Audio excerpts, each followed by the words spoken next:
السلام عليكم ورحمة الله وبركاته. النهاردة إن شاء الله هنعمل مع بعض بسكوت حبة البن. هو اتسمى كده طبعا لأن النكهة بتاعته وشكله زي حباية البن بالظبط. بسكوت بمقادير بسيطة وسريع، ما بياخدش وقت في تجهيزه، لكن بيدي نتيجة حلوة جدا هتعجبكم أوي إن شاء الله.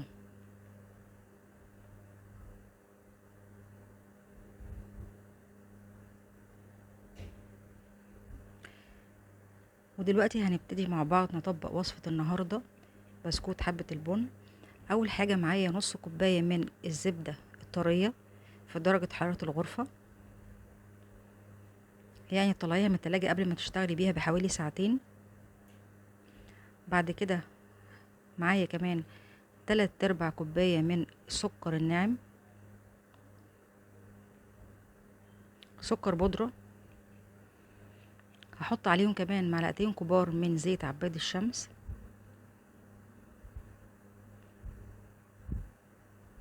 هقلب الزبدة مع السكر شوية لغاية لما امزجهم ببعض.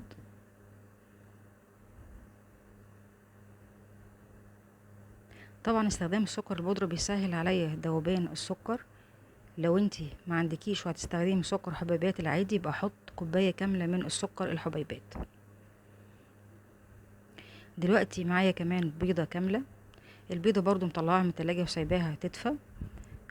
طبعا انا بستخدم المكونات كلها تكون دافية علشان ده يساعد ان السكر بتاعي يدوب، كمان عشان الزبدة ما تجمدش معايا وانا شغالة فتضايقني في العجن.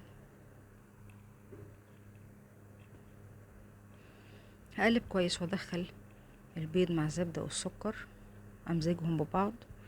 وبعد كده مجهزة كمان معايا معلقة كبيرة من قهوة سريعة الذوبان او نسكافيه، بحط عليها معلقة كبيرة من المية الدافية بدوبها فيها كويس. طبعا احنا عارفين لو نزلنا بمعلقة النسكافيه على المكونات بتاعتي وقلبتها تخرز مني ومش هتدوب. لازم ادوب النسكافيه بتاعي الاول في معلقه الميه دي، ادوبه تماما قبل ما انزل بيه على باقي المكونات علشان اضمن ان هو يمتزج معايا كويس في العجينه. معلقه النسكافيه بتاعتي دي اللي هتدي النكهه بتاعه البن للبسكوت بتاعي. طبعا نكهه النسكافيه نكهه قويه، مش محتاج استخدم الفانيليا كمان عشان تبقى النكهه الواضحه عندي في البسكوت هي نكهه البن. كمان معايا معلقه كبيره من الكاكاو المر او الكاكاو الخام، دي اللي بتدعم معايا اللون بتاع البسكوت وبتديله لون البن بالظبط. دلوقتي بنزل كمان نص كوباية من النشا وبقلب تقليب كده خفيف بالسباتولا بتاعتي، ادخل المكونات كلها مع بعض. طبعا البسكوت بيحتاج بس مجرد ان انا بدخل المكونات مع بعضها بمزجها بالخلط الخفيف، مش محتاجة العجن، مش محتاجة لضرب شديد. لو انت حابة تستخدمي المضرب الكهرباء اسهل بالنسبة لك مفيش اي مشكلة، بس هي مش محتاجة، مجرد تقليب باي معلقة خشب او بالسباتولا الدنيا هتبقى تمام معاكي. بعد كده بنزل بكوبايتين كبار من الدقيق، دقيق جميع الاستخدامات. طبعا نص كوباية النشا اللي انا استخدمتها في الوصفة دي هتخلي الدقيق بتاعي كأنه دقيق فاخر بالظبط، بتحسن من الملمس بتاع العجينه والقوام بتاعها، وبتخلي الدقيق مظبوط معايا قوي في الوصفه. اخر حاجه معايا في مقادير النهارده هي معلقه صغيره من البيكنج باودر. كده انا نزلت المكونات بتاعتي كلها، ابتدي بقى اقلب اخلط كل الكلام ده مع بعضه.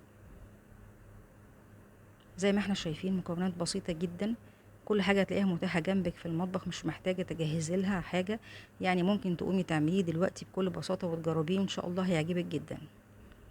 بس انصحك تلتزمي بالمقادير دي لان انا جربت الوصفه دي باكتر من مقادير، يعني غيرت في المقادير اكتر من مره.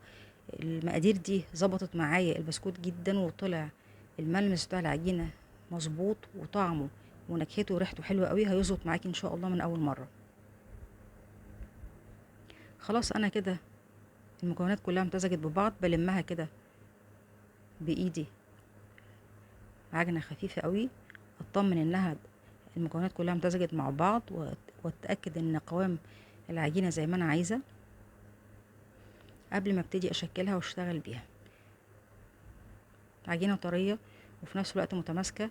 هتبقى سهلة جدا في التشكيل معايا ان شاء الله، وفيها لمعة حلوة زي ما احنا شايفين، وده بفضل معلقتين الزيت اللي حطيتهم. ادت لمعة للعجينة وهتخليها سهلة معايا جدا في التشكيل، ما بتلزقش في ايدي.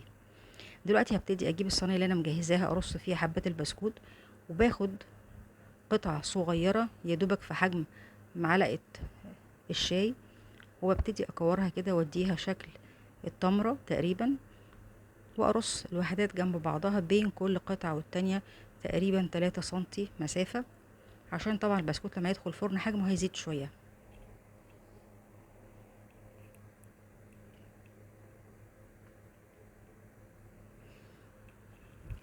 طبعا انا مشغله الفرن وسايباه يسخن عشان يوصل لدرجة الحرارة اللي هسوي فيها البسكوت بتاعي، درجة حرارة 170.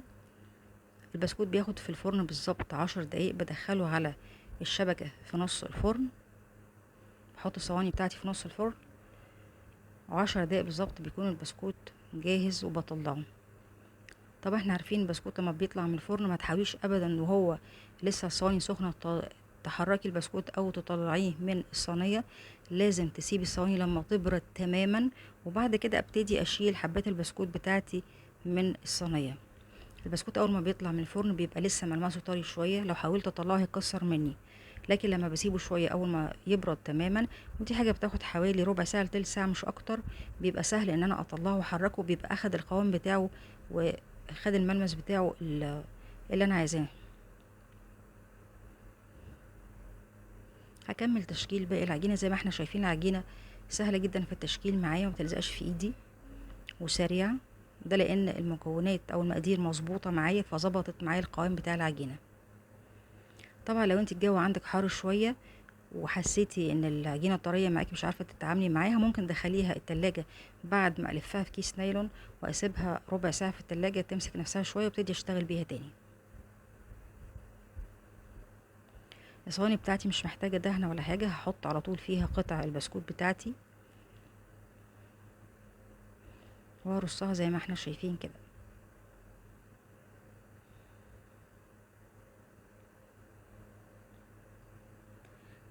نكهه البن في البسكوت ده هتبقى حلوه قوي، هتعجبكم وهتعجب الناس اللي بتحب القهوه والنسكافيه جدا ان شاء الله. وعلى فكره ما تحاولوش تجربوا تستخدموا لو ما عندكيش نسكافيه ان انت تحطي البن العادي، هتلاقيه البن هيبقى طعمه باين في البسكوت خشن مش حلو. لازم تستخدمي فيه النسكافيه.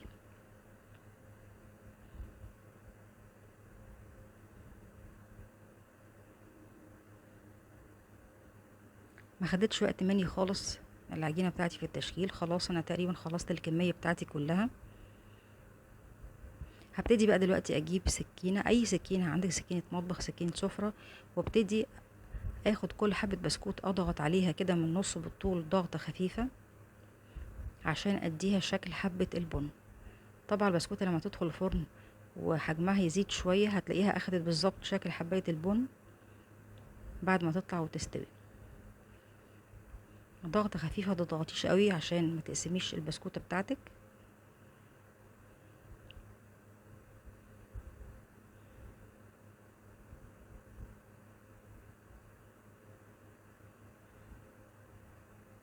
اول ما بخلص طبعا تشكيل الحبات بتاعتي بدخلها على طول في الفرن اللي انا طبعا سايباه بقاله ربع ساعة شغال عشان ياخد درجة حرارة السوا بتاعتي زي ما قلنا 170 درجة، وبسيب فيها صواني لمدة 10 دقايق بالظبط واطلعها.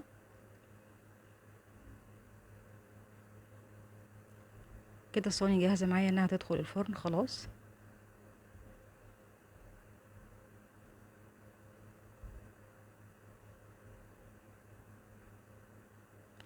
وده شكل البسكوت بتاعي بعد ما طلع من الفرن. لونه حلو جدا، ريحته كمان هايله، ريحه النسكافيه باينه فيه واضحه قوي. شايفين اخد شكل حبايه البن بالظبط ازاي بعد ما استوى، ودرجه اللون مظبوطه.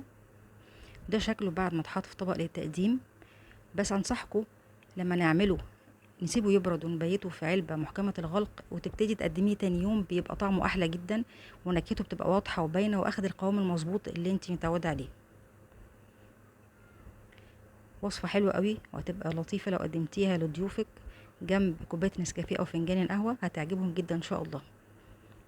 انصحك تجربيها وما تخافيش، ان شاء الله هتظبط معاكي من اول مرة.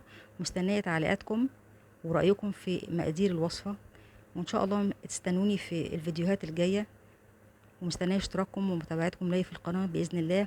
وألف هنا وشافة ليكم ولحبايبكم.